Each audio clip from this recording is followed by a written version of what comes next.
عثمان بزدار کی کرپشن کی پہلی فائل لیفٹیننٹ جنرل نوید مختار کے دور میں میجر جنرل فیض حمید نے بنائی تھی۔ یہ اس وقت ڈی جی سی تھے۔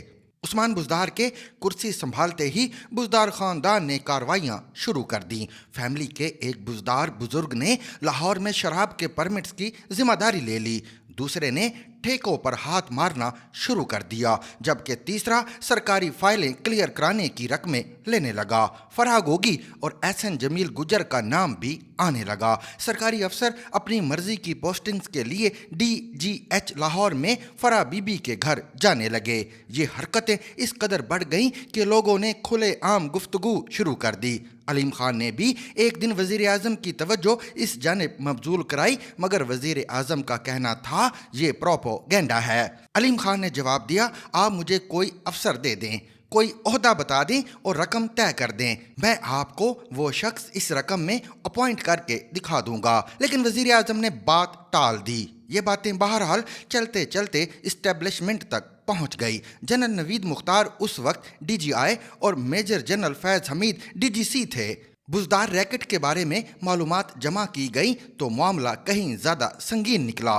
چنانچہ فائل بنی اور یہ فائل جنرل فیض حمید نے آرمی چیف کو دے دی اور جنرل باجوہ یہ لے کر وزیر اعظم کے پاس پہنچ گئے۔ آرمی چیف نے وزیر اعظم کو بتایا، یہ مال صرف پنجاب تک محدود نہیں بلکہ یہ وزیر اعظم ہاؤس تک بھی آ رہا ہے، مگر میں اس سے آگے ایک لفظ نہیں بولوں گا کیونکہ آپ کو شرمندگی ہوگی۔ وزیر اعظم تھوڑی دیر فائل دیکھتے رہے اور پھر اسے سائڈ پر رکھ دیا اور شہباز شریف کے مقدموں پر گفتگو شروع کر دی۔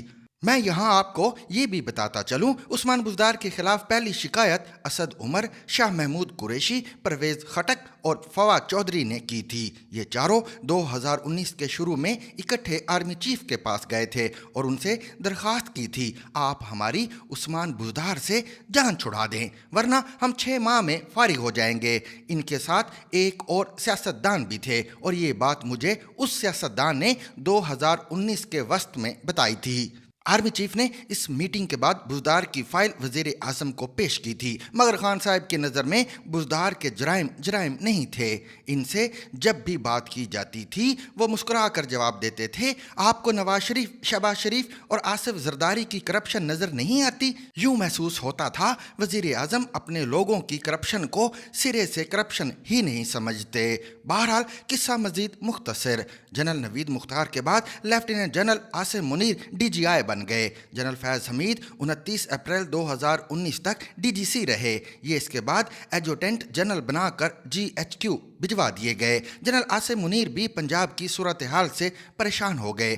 وقت کے ساتھ ساتھ کرپشن میں اضافہ ہوتا جا رہا تھا۔ Secretary to C M Tahir Khurshid T K اس ریکٹ کا اہم ترین مہرہ تھا۔ سی ایم ہاؤس میں یلو کلر کی چٹوں پر فیصلے ہوتے تھے اور افسروں کو باقاعدہ تاریخ دی جاتی تھی، آپ کے پاس فلاں تاریخ سے فلاں تاریخ تک وقت ہے، آپ اس میں جو بنا سکتے ہیں بنا لیں، دوسری صورت میں انہیں نئے سرے سے ادائیگی کرنا پڑتی تھی۔ یہ صورتحال جون 2019 تک ناقابل برداشت ہو گئی۔ چنانچہ D G I general Asim Munir نے وزیر اعظم کو مطلع کرنے کا فیصلہ کیا۔ جنرل باجوہ مڈل ایسٹ کے دورے پر جا رہے تھے۔ ان کا مشورہ تھا، میں واپس آ جاتا ہوں تو ہم دونوں اکٹھے وزیر اعظم کے پاس جائیں گے اور انہیں صورتحال کی سنگینی کے بارے میں مطلع کریں گے۔ لیکن ڈی جی آئی کا کہنا تھا، وزیر اعظم کو بر وقت مطلع کرنا میری ذمہ داری ہے، میں اگر خاموش رہوں گا تو یہ میرے حلف کی خلاف ورزی ہوگی۔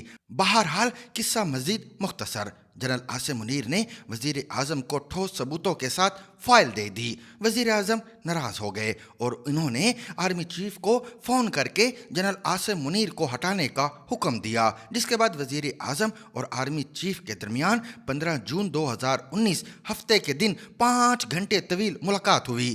آرمی چیف نے وزیر اعظم کو سمجھایا، افسروں کو ڈی جی آئی جیسی پوزیشن سے اس طرح نہیں ہٹایا جاتا، یہ زیادتی بھی ہے اور حماقت بھی۔ دوسرا، جنرل عاصم نے آپ کو اطلاع دے کر اپنا فرض ادا کیا، یہ ان کا کام ہے، مگر وزیر اعظم ٹس سے مس نہ ہوئے۔ آرمی چیف نے آخر میں وزیر اعظم کو مشورہ دیا، آپ جنرل عاصم کو بلائیں، ان کے ساتھ بیٹھیں، انہیں چائے پلائیں اور انہیں عزت کے ساتھ رخصت کر دیں۔ لیکن وزیر اعظم اس کے لیے بھی راضی نہ ہوئے اور یوں 16 جون 2019 کو اتوار کے دن جنرل عاصم منیر کا تبادلہ کر دیا گیا۔ آرمی چیف نے وزیر اعظم کو نئے ڈی جی کے لیے 3 نام بھجوا دیے۔ اس فہرست میں جنرل فیض حمید کا نام شامل نہیں تھا۔ وزیر اعظم نے فہرست ملنے کے بعد آرمی چیف کو بلایا اور صاف کہہ دیا، آپ مجھے جنرل فیض حمید دے دیں، میں ان کے بغیر کام نہیں چلا سکوں گا۔ یوں 3 سینئر جنرلز کی فہرست واپس لے کر 16 جون 2019 کو جنرل فیض حمید کو ڈی جی آئی بنایا گیا، اور اس کے بعد جو کچھ ہوا وہ تماشا پوری دنیا نے دیکھا۔ پنجاب میں اس زمانے میں 5 لوگوں کی حکمرانی تھی۔ بشرا بی بی یہ پنجاب چلا رہی تھی، ان کے بچے اور سابق فیملی بھی اس کھیل میں شامل تھی۔ دوسرا کردار فرا گوگی تھی، یہ بشرا بی بی کی دوست اور دست راست تھی، آپ ان کے اختیارات کا اندازہ بھی نہیں کر سکتے۔ تیسرا کردار طاہر خورشید تھا، یہ سیکریٹری ٹو سی ایم تھا، آپ اس کے اختیارات کا اندازہ اس چیز سے لگا لیجئے، پی ٹی آئی نے اس زمانے میں صرف ایک ضمنی الیکشن جیتا اور وہ طاہر خورشید کے داماد احسن سلیم بریار کا الیکشن تھا۔ یہ خاصا متنازع ہوا۔ طاہر خورشید نے اپنی صاحبزادی کی شادی پر 1 ارب 25 کروڑ روپے کی سلامیاں اور گاڑیاں وصول کیں، اور بقول چودھری پرویز الہی میں نے زندگی میں اتنی مہنگی شادی اور اتنی سلامیاں نہیں دیکھی۔ طاہر خورشید کے سمدی بریار خاندان نے اب ایک ٹیلی ویژن چینل بھی شروع کر لیا ہے۔ طاہر خورشید اس وقت لندن میں ہیں اور یہ بھی اعظم خان کی طرح وعدہ معاف گواہ بننے کے لیے تیار ہیں۔ چوتھی طاقت وزیر اعظم خود تھے، یہ بھی آئی جی اور چیف سیکریٹری کے ذریعے صوبہ چلانے کی کوشش کر رہے تھے۔ عمران خان نے 3.5 برسوں میں 7 آئی جی اور 5 چیف سیکریٹری تبدیل کیے، لیکن اس کے باوجود صوبہ نہ چل سکا۔ کیونکہ صوبے کی تمام تنابیں بشرا بی بی، فرا گوگی اور طاہر خورشید کے ہاتھوں میں تھیں، اور جب تک ان کا بندوبست نہ کیا جاتا صوبہ نہیں چل سکتا تھا۔ اور آخر میں وزیر اعلیٰ عثمان بزدار آتے ہیں۔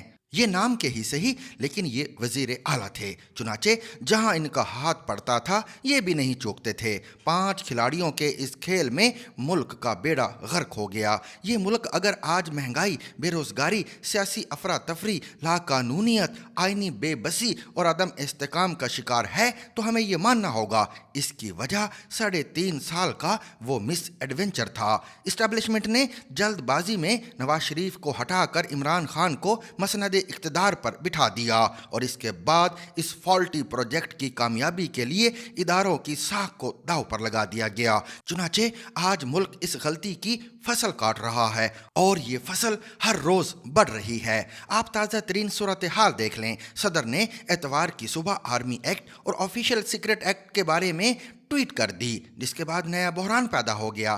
صدر ملک کا اعلیٰ ترین عہدہ ہوتا ہے، اور اس عہدے سے اس قسم کی ٹویٹ کا مطلب کیا ہو سکتا ہے؟ اس کا صرف ایک مطلب ہے، صدر بھی جلتی ہوئی آگ پر پیٹرول چھڑکنے والوں میں شامل ہیں۔ سپریم کورٹ آف پاکستان بھی دوبارہ ایکٹیو ہو رہی ہے، چنانچہ پھر 1-2 ماہ میں ملک کہاں کھڑا ہوگا؟ میرا ذاتی خیال ہے ہم اگر اس بحران سے نکلنا چاہتے ہیں تو پھر ہمیں کچھ بنیادی فیصلہ کرنے ہوں گے۔ ان فیصلوں میں پہلا فیصلہ ایکسٹینشن پر پابندی ہونی چاہیے۔ ملک میں کسی بھی عہدیدار کی مدت ملازمت میں اضافہ نہ کیا جائے، خواہ ایٹمی جنگ ہی کیوں نہ چھڑ جائے۔ آپ یقین کریں ملک کے 90% بحرانوں کی جڑ ایکسٹینشن ہے۔ دوسرا فیصلہ مسلح افواج کے سربراہوں کا تعین سینیورٹی کی بنیاد پر سپریم کورٹ کے ماڈل پر ہونا چاہیے۔ وزیر اعظم کے پاس یہ اختیار نہیں ہونا چاہیے۔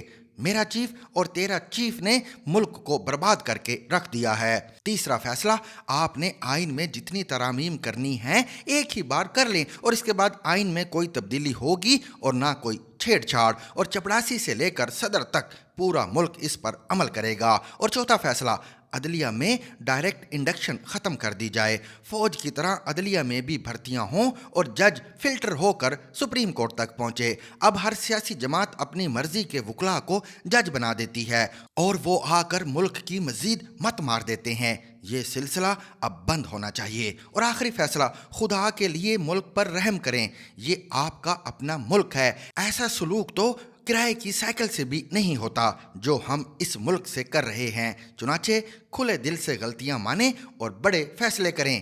یہ ملک اس صورتحال میں نہیں چل سکے گا۔